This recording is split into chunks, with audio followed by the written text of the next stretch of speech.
ये जेंजी का नाम ये भी ले रहे हैं, जेंजी का नाम ये भी ले रहे हैं। नेपाल में सबसे पहले जेंजी आंदोलन को लेकर इसकी चर्चा शुरू हुई थी और अब सब साधने की कोशिश कर रहे हैं, लेकिन यहाँ पर युवा मौजूद है। एक बार तो बहुत तालियों के साथ आप सभी का बहुत बहुत स्वागत। बहुत जोश के साथ हमारे साथ बैठे हुए हैं और इनके सवाल भी हम लेंगे। जो भी आपके सवाल हो जरूर पूछेगा, लेकिन आप में से कितने लोग नितिन नबीन से परिचित हैं? 8-10 हाथ मुश्किल से उठे हैं।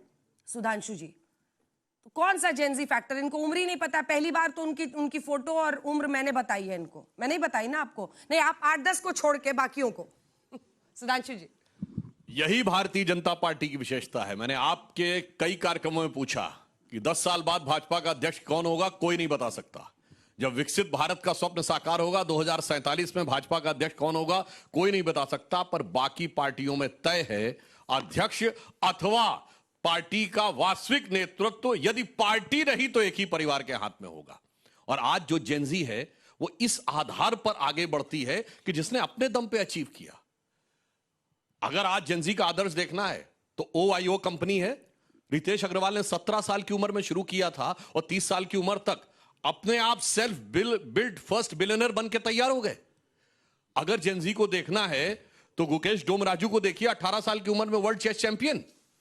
अगर जेंजी को देखना है तो हमारी इस समय भारत की सबसे युवा MLA मैथिली ठाकुर 25 साल की, और वो भारतीय संस्कृति को बदनाम नहीं कर रही है। लोक संगीत के द्वारा भारतीय संस्कृति के उत्थान में सहयोग दे रही है। और अगर इसके बाद भी देखना है तो 19 साल के उस देवव्रत महेश रेके को देखिए, जिन्होंने शुक्ल यजुर्वेद का दंड क्रम पारायण करके 2000 श्लोकों को 2 लाख कॉम्बिनेशंस में बगैर किसी त्रुटि के यह करके दिखाया है। यह दर्शाता है कि भारत की जेंजी की मेधा किधर जा रही है। और फिर भी जो लोग ये चाहते हैं ना कि बवाल कर दे आके सड़क पे, उनके अरमानों पे बिजली गिर जाती जब वो देखते हैं अंग्रेजी नवा वर्ष ही सही, इतनी भारी मात्रा में करोड़ों लोग मंदिरों में जाते हैं और उसमें सबसे ज्यादा संख्या में युवा जाता हुआ दिखाई पड़ता है। तो मुझे लगता है जो लोग ये सोचते हैं उनके कलेजे के ऊपर बहुत जोर पड़ता होगा। क्योंकि आज जेंजी क्या देख रहा है? आज भारत डिजिटल इंडिया में नंबर 1 का देश है। 49% डिजिटल ट्रांजैक्शंस को कंट्रीब्यूट कर रहा है। खड़गे जी किसके परिवार से हैं? खड़गे जी हाई कमान नहीं, वो अपने मुंह से बोल चुके हैं कि उनके प्रदेश में नेतृत्व CM के बारे में पूछा गया तो कहते हाई कमान तय करेगी। मतलब कमान किसी और के हाथ में है, वो सिर्फ उनका चेहरा और निशान है। जैसे PM कोई और था, सुपर PM कोई और है, अध्यक्ष कोई और है और हाई कमान कोई और है। ये एक अंतर है। मैं सिर्फ ये कहना चाहता हूं कि भारत की जेंजी ने दिखाया है, जो करोड़ों करोड़ों बच्चे गए मंदिरों में। आज अगर आप देखें पिछले 1.5-2 साल में क्लब भजन और मॉडर्न कीर्तन के ऊपर गूगल में कहते हैं उसको, भजन जैमिंग। हाँ, अब जो गूगल पे सर्च हुई है 400 to 600 टाइम्स, यानी 4 से 6 गुना बढ़ी है। हाँ। इसलिए मैं कहना चाहता हूं, आज प्रधानमंत्री जी ने जो संदेश दिया है अयोध्या से लेकर सोमनाथ तक, तो मैं एक पंक्ति में कहना चाहूंगा, जेंजी के युवाओं जागो, पुनः नया युग आया है। जेंजी के युवाओं जागो, पुनः नया युग आया है। भारत मां की शक्ति जगी है, धर्म ध्वजा लहराया है। चलिए जवाब दीजिए आलोक शर्मा जी। 45 वर्ष में उनको बना रहे हैं और अभी 5 राज्यों में चुनाव। वैसे मैं एक चीज और 2 राज्य इनको डिफेंड करना है। एक लाइन और अपनी पार्टी पे क्लियर कर दूं, हमारे यहां युवा वर्ग में जल्दी हमारे यहां अध्यक्ष बनते हैं। अमित शाह जी जब अध्यक्ष बने ही वॉज 49, जब नितिन गडकरी जी अध्यक्ष बने ही वॉज 51, जब राजनाथ सिंह जी अध्यक्ष बने ही वॉज 54, और जब अटल बिहारी वाजपेयी जी अध्यक्ष बने थे ही वॉज 42। तो ऐसा नहीं कि कोई भारतीय जनता पार्टी ने कोई बड़ा आश्चर्यजनक काम कर दिया है। चलिए आलोक शर्मा जी, अब आप मोर्चा संभालिए और बताइए कि क्या अभी 5 राज्यों में चुनाव है। एक अगर असम छोड़ दे और पुडुचेरी, तो हालांकि आप स्टालिन के साथ हैं, वहां पर ममता बनर्जी हैं। डिफेंडर के तौर पर आप किस तरह से देख रहे हैं? नितिन नबीन के नेतृत्व में वो कह रहे हैं कि एकदम नई बयार चल गई है, नया युग आ गया है। जब देश के प्रधानमंत्री राजीव गांधी बने थे तो केवल 42 साल के थे और उन्होंने युवाओं के लिए बहुत काम किया थे।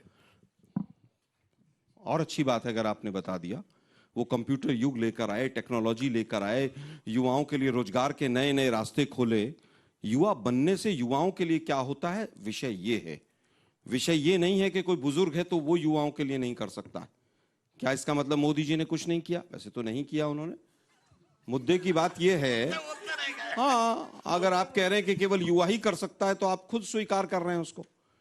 दुर्भाग्य ये है कि परंपरागत परिवारवाद से एक व्यक्ति आया, नड्डा जी को 5-6 साल हो गए थे, उनको बदलना था, आरएसएस और बीजेपी की टसल थी, एक पर्ची वाले कार्यकारी अध्यक्ष बना दिए गए।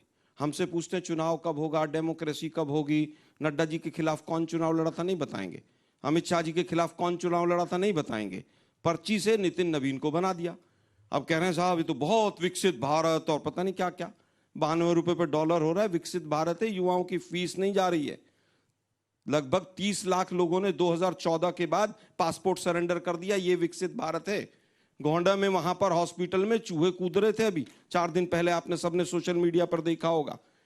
200 पहली यूनिवर्सिटी में एक भी हिंदुस्तान की यूनिवर्सिटी नहीं है। तालियां बजाने से कुछ नहीं होता है। केवल आप मुझे बताइए, दिल्ली पॉल्यूशन के ऊपर सुप्रीम कोर्ट ने इतनी लताड़ लगाई है पिछले 2 महीने के अंदर, देश के प्रधानमंत्री और नितिन नवीन का कोई एक ट्वीट आया हो तो मुझे बता दीजिएगा। विकसित भारत ये है कि किस तरह से हथकड़ियां और बेड़ियां लगकर अमेरिका से हमारे तमाम जो नागरिक हैं वो आए हैं, उसमें ज्यादातर युवा थे। विकसित भारत यह है कि 2 दर्जन से ज्यादा लोग सीवर का पानी पी के इंदौर में मर गए। नितिन नवीन खामोश थे, किसी ने नितिन नवीन के कोई स्टेटमेंट सुना? आज सवाल यह है कि आपको एकजुट होकर लड़ना होगा ना। अगर नीतियां खराब है तो बदलने के लिए सत्ता में आना होगा ना। बिल्कुल। तो उसके लिए क्या करना होगा? भरोसा जीतना होगा। साथ लड़ने को तैयार नहीं है आप लोग। 13 सीटों के ललक में ये आपसे अलग होकर चुनाव लड़े, इसका जवाब वो देंगे नहीं कि खोखला कौन हो रहा है। अंजना जी नमस्ते, सभी को मेरा प्रणाम। देखिए आज जैन जी कहा जा रहा है, लेकिन हम लोग के समय में जब हम छोटे बच्चे थे तो हमको युवा बताया जाता था कि भाई युवाओं ने देश के लिए क्या किया है। मंगल पांडे जी की बात करो, चाहे स्वामी विवेकानंद जी की बात करो, मेरे आदर्श, मेरे भगवान भगत सिंह, राजगुरु सुखदेव, चंद्रशेखर आजाद, अशफाक उल्लाह खां, इन्होंने जो देश के लिए काम किया है, जो देश के लिए बलिदान दिया है, वो बचपन से हम लोग ने जिया है। मुझे खुशी अंजना जी इस बात की है कि आज 2026 का जो युवा है ये पढ़ाई करता है, लिखाई करता है, सोशल मीडिया देखता है, अपना अच्छा बुरा जानता है। मुझे खुशी हुई कि मंदिरों में 31 को 5-5 लाख 2-2 लाख युवा गए।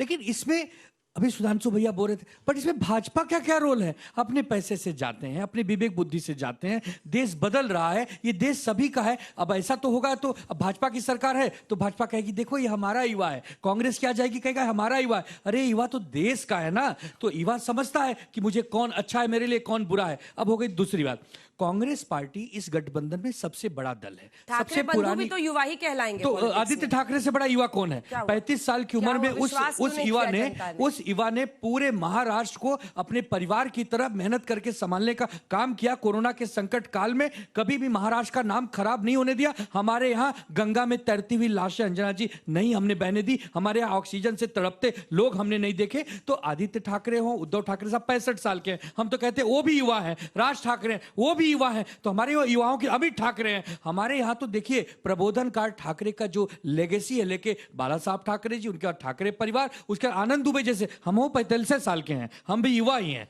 अब जब 50-60 वाले युवा हैं तो हम कौन से बुजुर्ग हैं?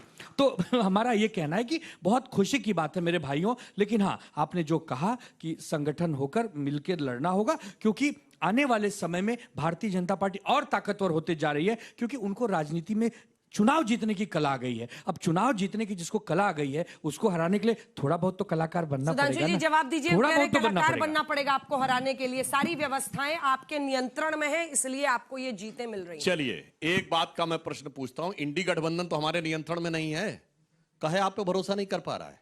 24 के बाद जौन चुनाव हुआ, दिल्ली में आम आदमी पार्टी अलग हो गई, उत्तर प्रदेश के बाई इलेक्शंस में समाजवादी पार्टी कांग्रेस से अलग हो गई, महाराष्ट्र और अभी केरल में चुनाव हुए तो कम्युनिस्ट और कांग्रेस अलग अलग लड़े, महाराष्ट्र के चुनाव में शिवसेना उबाटा और कांग्रेस अलग अलग लड़े।